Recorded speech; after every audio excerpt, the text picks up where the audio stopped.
Welcome to the podcast, Food Talks. I'm Dallas Townsend. I will be your host, and I act as the uninformed consumer, asking a nutritionist all the questions that you have. Hello, I'm Jordan Townsend. I'm our resident nutritionist here at Naturally You, and I'm here to inform the uninformed consumer, answering and helping to unpack some of your more difficult nutrition questions. All right, well, welcome back today. We are going to be talking about blood pressure and I guess other blood-related topics a little bit, but mainly the pressure of your blood. What other topics did you want to discuss? You didn't mention any. But yeah, so what's up with blood pressure? What's that all about? So, when we hear a lot of talk about heart health, you either hear cholesterol or you hear blood pressure. Those are kind of the two main, for lack of a better term, mortalities that can come along with blood or heart disease in general. There can be other things. There can be valve problems. There can be stuff like that. But your average person, when you go to your doctor, what is he going to talk to you about? Hey, we got to get this blood pressure down. We got to get this cholesterol down. Stuff like that. So that's why I wanted to kind of tackle the other side, because we've had our cholesterol episode was one of our very first ones. So we've kind of beaten that dead horse, for lack of a better term. But as far as blood pressure goes, it's kind of a completely different animal, and that's why I wanted to kind of get into it, because as far as statins go, statins are the cholesterol controlling drugs. They conveniently are pretty safe. They don't have a lot of side effects, stuff like that. Also, you can stop statins pretty suddenly and not really have any kind of side effects from it. You know what I mean? You're not going to all of a sudden have issues. What we hear a lot from our different clients is they also want to get off their blood pressure medicine. Now, that's why I wanted to kind of talk about this, because that's not the same thing. Most importantly, meaning the biggest risk to high blood pressure is stroke. And stroke can kill you pretty instantly. Now, a cholesterol clogged artery can as well. But taking a statin is not the real answer there. Getting your diet, your lifestyle, figuring out what's causing that cholesterol to deposit there is the issue. So that's why I just wanted to kind of talk about this, the causes, the whys. Because again, other than cholesterol drugs, maybe antidepressants and anti-anxiety medications today, the number one prescribed drug, blood pressure.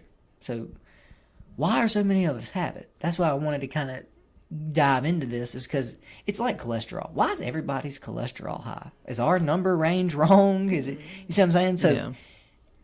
Pretty much all of it. Now, of course, there's genetic, there's family history, there's all that type of stuff. All play their part. The most important thing that's going to affect your blood pressure is your diet.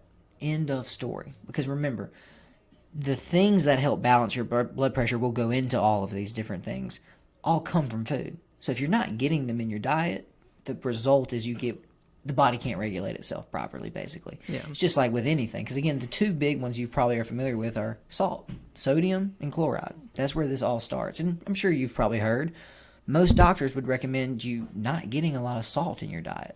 Lower that salt, that way we can cut that blood pressure back. Turns out, as you would probably imagine with most of these topics, way more than just salt. It's not just reducing your salt. More importantly, if you reduce your salt, guess what your body does?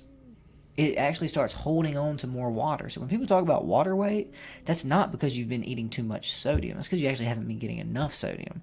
The opposite is also true. If you overeat, let's say you just tripled your salt intake. You're just eating blocks of salt. Or just, yeah, I'm just saying for like a day, you were eating 2,000 milligrams, you went to 6. All you're going to do is pee more of it out. That's what I'm saying. It doesn't have this kind of like toxic long-term effect like we maybe think it does. More importantly, sodium and chloride are two really important ones, because they're the ones in the kidneys that help regulate water fluid balance. The more important one, and the one we don't talk about as much, because again, that's the thing. If I say the term electrolytes to you, what do you think of? Gatorade. I was just about to say, isn't that you see how well they've marketed to us now? We don't even know what we think anymore. We just, an ad pops into our head when we hear a term, right? So no, that's why I love that. All electrolyte means charged ion, because we learned this in chemistry, right?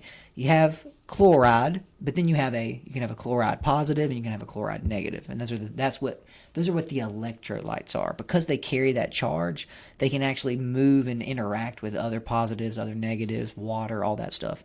So these aren't neutral, is all I'm trying to say. That's what an electrolyte means. It's the ones that are actively moving this water around, transporting it here, cutting it off here, all that kind of stuff. Because that's what's so hard to kind of get through people's heads sometimes, is this is a machine. It just happens to be made out of tissue and carbon instead of steel and iron. So that's what's kind of weird, is something has to tell your kidneys when to hold on to water, when to release more salt, all those different things. So what we found is, more importantly, sodium and chloride are very important in this. Potassium is actually more important. So that's one we don't really talk about, right? As I say, if I said like the electrolytes, most people are going to say, they'll say salt, but what they mean is sodium and chloride. They'll say calcium, they'll say magnesium, they'll say even, some people even know about phosphorus. These are all the different electrolytes that you need. Now, potassium being the key one, and that's one that a lot of times when people have severe kidney issues, they'll end up having like severely depleted potassium. And what it is you're not able to absorb and hold on to it. So what ends up happening though is sodium and chloride are very important in keeping that main thing going. Potassium is this whole other monster. And more importantly, the number one electrolyte that's going to affect your blood pressure is potassium. Really? So that's why I wanted to get into that. And all it is how it works in the system. I could go into it. It's called the Renin cycle. It's this whole long, drawn-out process. Basically, potassium's a gatekeeper. And you know that's what we do on this podcast. We simplify it. So while sodium and chloride are sort of like the lower gates, potassium is the big gate. So basically, it is what helps determine how much of the other electrolytes you let go of and keep. So that's why potassium is so important. Now, if you do a little bit of research, the potassium we were eating 100 years ago, and just guess, how much do you think we're eating? Remember, this is all in milligrams, too. Remember, the sodium as well. Everything comes in. They want you to eat about 2,500. Where are you getting potassium from? So that's an interesting point. That's actually part of the answer. So bananas? I don't know. Right. No. Right. Banana's actually a terrible source. It's the same myth as oranges are a good source of vitamin C. Yeah, it just sounds good. Some people Not really. can remember. Well, not relative, right? Well, yeah. You're talking about all plants and fruits. Well, there's like a lot of higher sources of that. And same thing here. Main sources of potassium actually leafy greens. So we don't eat a lot of those. But 100 years ago, we were eating about somewhere between 8 to 10,000 milligrams of potassium. Today, most people are under 2. Dang. So we've cut it by about 5 times the amount that we were getting. And it's because our diet's changed. 100 years ago, you had to grow all your food simply because you didn't want to starve to death. But now we have fast food, we have crackers, we have all this different stuff. The problem is the cereal grains, wheats, corns, rices, breads, pastas, don't have a lot of potassium in them. Those green leafy vegetables, full of calcium, magnesium, all that stuff. So that's what's kind of interesting too, is one reason we've seen our blood pressure slowly rise. And again, what do they attribute this to? Oh, it's genetic. Well, my dad had it and his dad had it. Well, they were eating less potassium than their grandparents. And they were eating less potassium than their grandparents. Yeah. And you're eating less potassium than your grandparents. So it's for what I would say is it's kind of a false flag, if you will. Like you said, people think, oh, well, my dad had this, so I'll probably have it too. Yes, to some degree, genetics can play a role, right? If your genes code for larger arteries, okay, you're going to have naturally lower blood pressure. If your genes code for smaller arteries, you're going to naturally have higher blood pressure. So that's, again, some of it can be that. Very little of it is. That's what we've learned through a little bit of this podcast. Genes and genetics are not the real end-all, be-all. They're the map, but you can always pave a new road. You can always go around. You don't have to use that gene or do that thing. So that's potassium. Potassium is basically the master electrolyte. It's the one that's keeping that salt water. Because this is where this all goes back to. That's what's weird. We think about blood pressure. We think about our heart, right? Well, the kidneys are actually the other 50% of blood pressure. They're what help keep all of your salt, water, fluid balanced. Remember, fluid is everything. Bloods, you have interstitial fluid, which is the fluid in between. How is it regulating the blood pressure with potassium through the kidneys? Like, is it that long, drawn-out process? If you type in the Renin cycle, just so you can see what I'm talking about. Because, again, I don't think I have a PhD to explain. R-E-N-I-N. Renin. But some qualified scientists out there. That's all I'm saying. Went through it. You're getting into oh, yeah. I'm glad that you had the perfect answer. Just look up Renin cycle. That's all I'm saying. You want the detail. It's legitimately like 28 molecules, and this one goes here. And that's all I'm saying. For what you need to know is that is one reason ours is getting out of whack. Is that important piece of the puzzle isn't regulating like it's supposed to. That causes it causes the fluid to stay outside instead of inside, and that raises your blood pressure. Again, the simplest form of what's actually happening is that. But again, yeah, this is and see how many organs it uses, Dallas. That's yeah, what, the liver. Didn't know the liver was involved. and we remember the liver episode. There's almost nothing the Liver liver doesn't get its hands liver on. does everything. Well, lungs are involved because you got to oxygenate that blood, so that's obviously got to play some role in it. And then, more importantly, the one that I wanted to talk about as well, the adrenals. One of the hormones the adrenal secretes is actually I'm blanking on it right now. I think it's like aldosterone. It's something like that. Was I right? Yeah. That's what I'm saying, guys. This gets real technical and real jargony. That's why I try not to bore people on this podcast. They just need to know what's happening behind the scenes. But that one is the one that tells your body when you need more salt and when you're not getting enough salt. So no, that's what's like I said. There's easy ways to explain So this. basically, And you can get real technical. it regulates the tightness of the veins and the constriction. By and, your total fluid. 'Cause remember, most of blood is water. That's what a lot of people don't realize. There's hemoglobin in there. That's why it's red, but it's actually just like 80% water. A bunch of other dissolved solids and things in there. So yes, that's why all of this weirdly goes back to the kidneys and your salt. Again, the pump is important. We're going to get to the heart here in a minute. Because that's the other half of blood pressure is how hard is that engine having to push. Because that's what causes a lot of high blood pressure too. Stress. We haven't even really talked about stress that much on this podcast, but we really need to do a stress episode because that's a whole other just gambit of everything. Because again, remember, you're a survival machine. That's what we kind of forget, right? We live nice, comfortable lives, but you're purely built for survival, nothing else. So the thing is remember, stress is probably the most difficult to deal with because if you have a mortgage, you got 30 years. That's not going anywhere. What do you do to reduce the stress of a mortgage? You can't pay it off. Just don't think about it. Yeah, right? Yeah, literally. Push it. This is why men push stuff to the back of our brains. This is why floating is important. We've talked about this.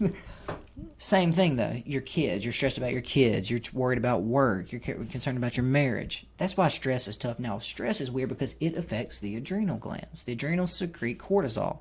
So cortisol comes in and causes all these other things to happen. Constriction of veins, all kinds of different things. Don't sleep enough. All these things can affect it. So again, stress is kind of a weird one because stress can raise your thing, but also a lot of reason the veins and arteries will constrict when you're stressed is think about when you were stressed. If you're running away from a lion, the reason they'll squeeze is they can get more blood faster. So you see how high blood pressure in certain situations is not bad. Actually, like the ability to raise your blood pressure could be a good thing. This is Dwight, right? I can raise and lower my cholesterol at will. Why would you raise your cholesterol? So I can lower it. But exactly.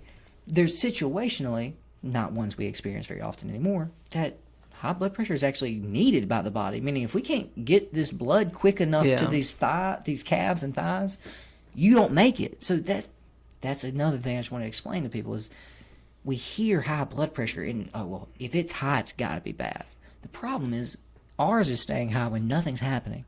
That is bad. All the time. Yeah. Now, I wanted to hop back real quick before we kind of get into the other side of this, which is the heart and that. What is the normal range? I saw you look that up just a second ago.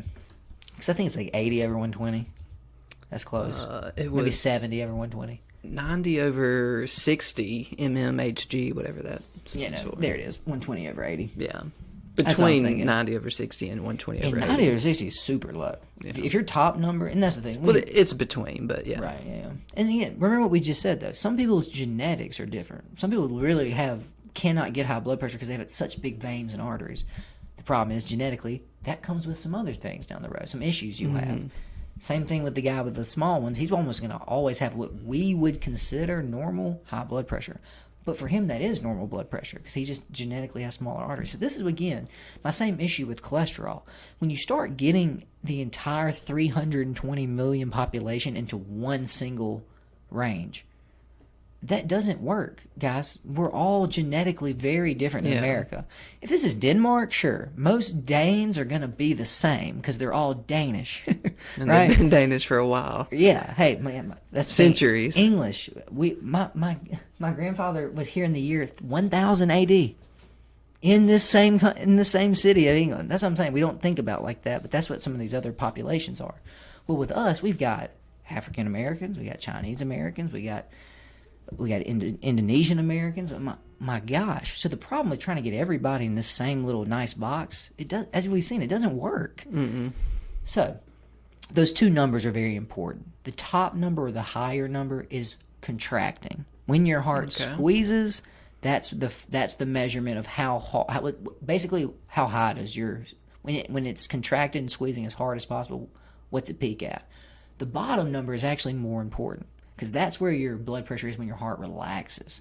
So that's why if that bottom number starts to creep over 100, your blood pressure, your heart's not, the pressure in your veins is never even able to get under 100. That's a problem, because now you're keeping that, basically it's like a rubber band. You're just keeping the tension on it all the time.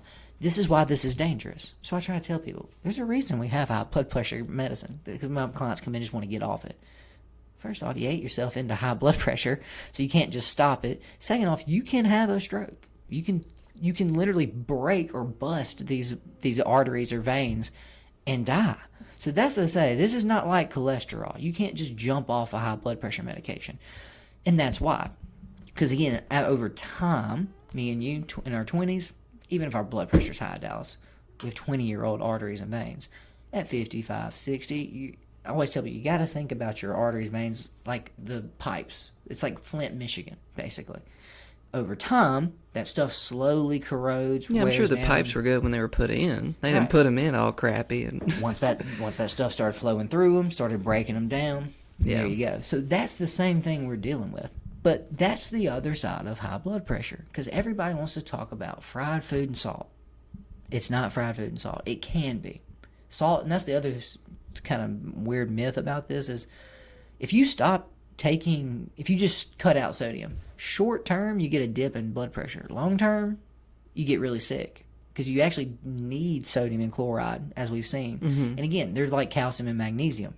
They both play the same role, or one plays left, one plays right. That's what they're basically. They're what we call companion molecules. You can't move water without sodium and chloride. If you have a bunch of sodium, that's when you get the water weight starting and all that weird stuff. So what you're really looking at here is, again, you want to get those numbers down into some sort of range. Again, as you notice, all of our norm ones, see, that's where it's considered to be high. Once you get to 140 and over 90, and I wouldn't even say 90, once that bottom number cracks 100, you're getting in trouble. And that's the biggest issue here, is you're keeping an undue burden on that circulatory system. So a lot of this can come from the heart squeezing and pumping and pushing. What are you looking at? I was curious. I Googled the highest blood pressure recorded. An individual had 370 over 360. That's when they would literally, like, Whoa. we're going to give you IV blood pressure medicine. What does it say was happening to him? I don't know. It just says with slow exhalation, the mean blood pressure was 198 over 175. That's what I'm saying. 198 is stroke level. I don't even know what 370 over 360 This kind of goes back, this little fact we looked up goes back to what we talked about with breathing. Like with breathing techniques, they were saying that helped a lot. How you can actually relax your body. Yeah. So that's what I was going to say. The next one is the other big side of high blood pressure is not fat and salt, though. It's sugar. And that's what a lot of people don't understand either. One, when you eat a bunch of carbs and sugar, you speed up your heart rate, because you just dumped a bunch of jet fuel into your engine. Amazing. Your engine started working faster. So that's part of it. But the other part is when you eat a bunch of carbs and sugar, it actually reduces your nitrous oxide. Now, you've probably heard of nitrous oxide, right? Yeah. Nitrous oxide makes you relax. It's what they use in laughing gas. But what nitrous oxide really does in your body is it's a vasodilator. So it actually makes your blood vessels and arteries open up and unconstrict. So when you eat a bunch of carbs and sugar, the amount of nitrous oxide you have in your blood drops. So what happens is, it actually, when you eat those types of foods, they physically... So again, remember, it's not the frying of the chicken. It's that you breaded it. That's what people don't think about. You drop a chicken breast in oil, eat it, it's not going to cause you those issues. It's not going to taste good either. Exactly. But as soon as you do that, when that nitrous oxide drops, your arteries actually get smaller. So that's why it's even a weirder thing. Not only did you speed up the beats, you also reduced the size of the pipes. So that's the real one I wanted to kind of get into, is really affecting people. Sugar and carbs. We don't think of it like this, but remember when we were talking about cholesterol. You got to think back to the pipes in Flint. When you eat a bunch of carbs and sugar, you have a high what? Blood sugar.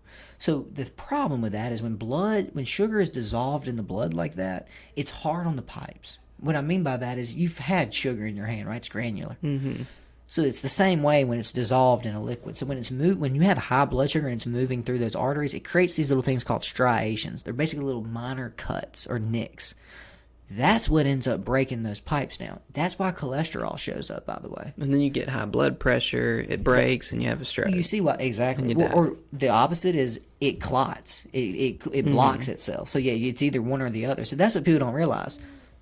The fact that your cholesterol is coming is the only reason you're still alive. That whole artery would have already blown out and killed you. Yeah. So you see why they also go hand in hand together. That's what I say is most people who are eating one food causes both of these things. So that's what's so crazy about this is we're doing all this damage to our arteries and our things. They just won't work. It's not that they won't work. The body goes, hey, you're doing things that actively make my artery smaller and this higher. So you go to your doctor.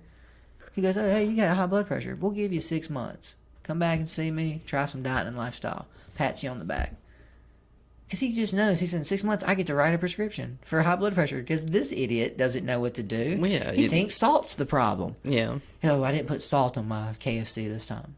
That's not how that works. Yeah. So that's why I feel bad for people. That's what we do at Naturally, right? That's what we're here to try to help people see is there's a lot more to this puzzle than you're eating too much salt. Now, the other weird thing I asked you about potassium, how much salt do you think people used to eat? Because the FDA recommends 2,300 milligrams. I mean, probably depends on how far back you go. When they didn't have it, probably very little. Our grandfather, Pawpaw, he used to eat salted meat. Salt was a preservative. Remember, that's before refrigeration. There was no meat that you ate that was unsalted because there's no other way. Otherwise, it would rot. About 10,000 milligrams a day is what most people. It's about on par with potassium. What are we getting now? The FDA recommends less than 2,000. Like 2,300, I think, is the upper limit that they want. So again, remember, short term, if you stop, you will get an acute drop in blood pressure, but over time, it comes right back up. So if you reduced it in the short term, if you did have high blood pressure, I mean, would that help? We're talking a few days. Even if you started gradually working it back in? So no, yeah, that's the problem is remember, your body responds based on how much you're getting in. You get a ton, it'll start peeing it out. You don't get enough, it'll start holding on to sodium. So that's the weird thing. And that's where the water weight actually comes from. It's not when you eat too much salt. It's when you don't eat enough. Mm-hmm. That's the opposite of most people's thinking. They eat like Chinese food. They go, ugh. This sodium has got me all... First off, that's inflammation from the rice and the soy sauce and the wheat and all that crap you put in there. It's not sodium. You see, again, we don't understand the machine. When you don't understand it, you can just make baseless claims. So that sodium. And that's why I just think it's weird. It's like, wait. That's what they told us in the 50s. It's the flip-flop. Going on a reduced salt diet will cause you to start holding on to water weight because you can't get rid of it because you don't have enough salt. So it's a weird... self-feeding loop that people end up in. And that's the same thing with diabetes, right? You eating high sugar, so you take insulin. Insulin is the fat storage hormone. The insulin makes you gain weight. As you gain weight, you become more insulin resistant. So you need more insulin, which makes you gain more weight. It makes you... It's a vicious cycle. Wait, and then you sit back and you go, wait, this is the 2020 top-of-the-line treatment for diabetes. Oh my God.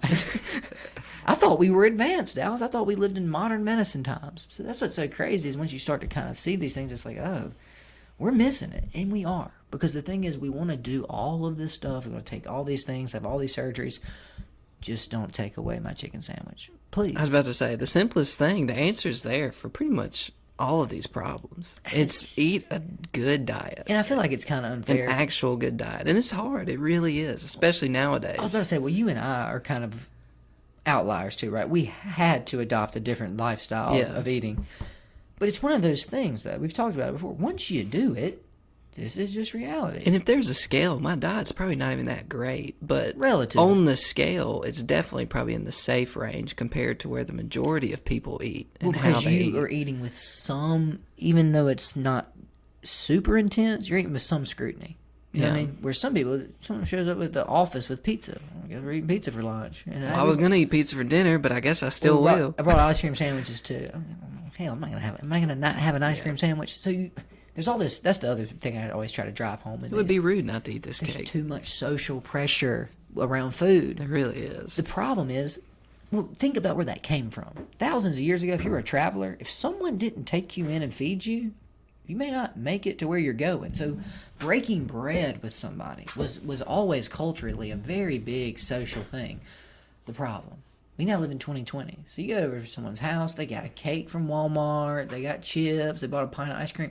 They didn't have to make any of this stuff. That's why food used to be so simple. Mm-hmm. Nowadays, that's what I'm saying. We end up just giving people too much junk. That's what it is. And we treat it like we're doing them a favor. Like, oh, I made you cookies.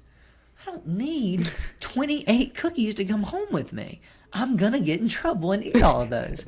So that's what's so strange is, like you just said, you don't want to be rude, especially in the South, right? You don't want to be rude. This old lady's offered me peach cobbler. I'm sure it's delicious. I mean, you can relate, but a lot of people out there can't. Imagine every time someone offers you food, you have to say no just because it's not gluten-free, and no one knows what the hell you're talking about. Well, they do now, but remember when they did? 2008 till literally probably like 2012, it really caught on strong. My favorite is when people go, so you don't eat meat? It's a long 4 years.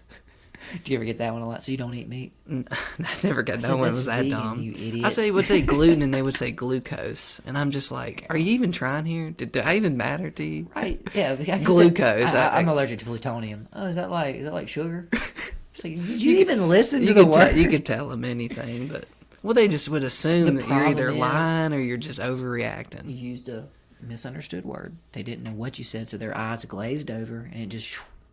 So they just pulled out of their vocabulary. Their brain said, here's the closest we found. Maybe they were in like an MSG fog or something in their brain. That's the other thing, right? We've talked about that. The sugar and carbs also can cause you brain fog. It can also cause you other issues.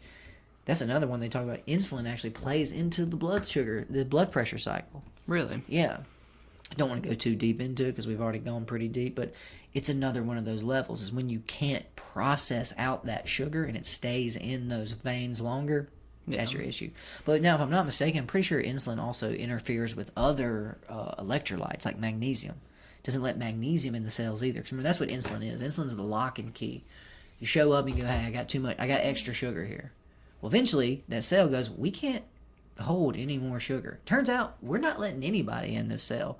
We've already overstuffed ourselves. So now magnesiums, chlorides, calciums, things that need to get in there as well, it's locked down. So you see how these things cause...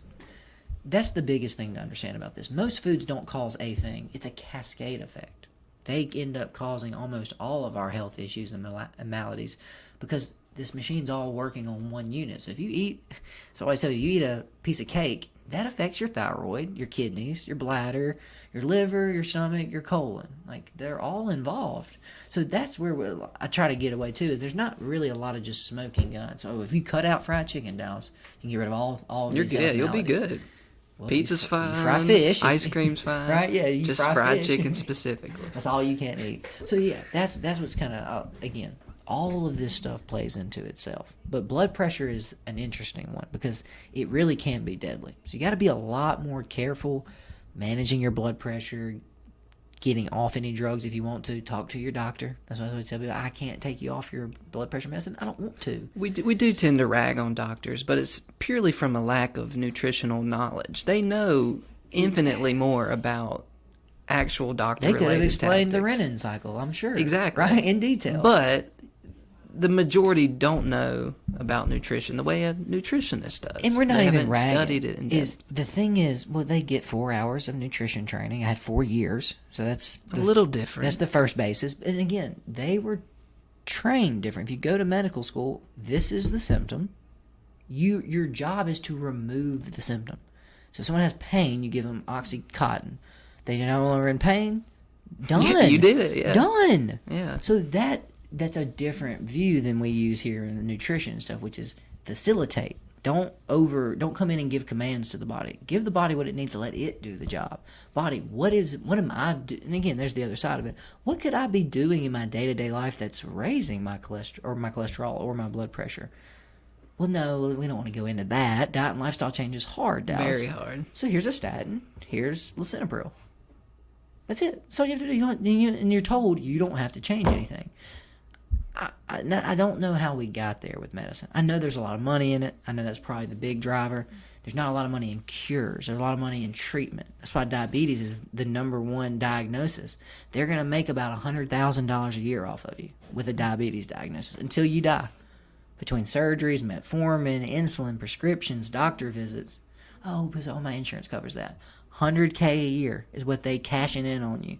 So again, you see why, remember what our treatment for diabetes was? Make people fatter and get more insulin resistant and then sell them more insulin.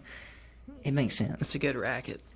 Well, I think we covered blood pressure pretty good. I learned a thing or two, so that's always great. That's the message here, guys. I got to teach Dallas something every podcast. Uninformed consumers got to learn.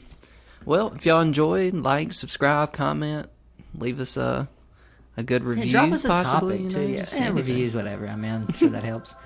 But yeah, just give us some topics. I always would tell this to people. I want to know what y'all want to hear. That's what I'm curious about. I would love to discuss anything. All right, well, we will see y'all next time. Take it easy.